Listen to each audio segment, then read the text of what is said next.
Il était une fois, dans une région d'Afrique de l'Ouest, un grand royaume appelé le royaume de Vagadu.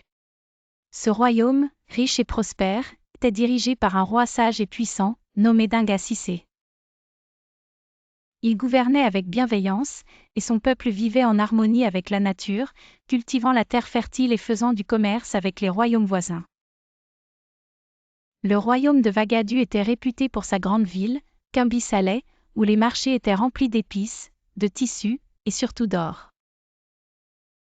L'or du royaume de Vagadu attirait les commerçants de partout, depuis les déserts du nord jusqu'aux côtes du sud. La légende disait que le royaume possédait une source magique d'or, protégée par un esprit appelé Bida, le serpent d'or. Bida, un serpent gigantesque aux écailles dorées, veillait sur le royaume.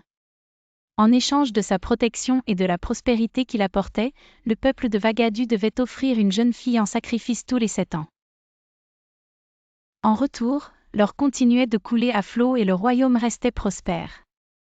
Un jour, un jeune héros du nom de Mamadi Sefé de Côte décida de briser ce cycle.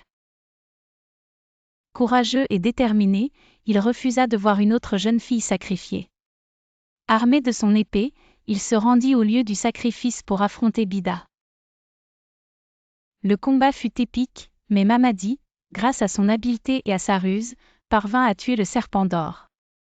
La mort de Bida, cependant, eut des conséquences dramatiques.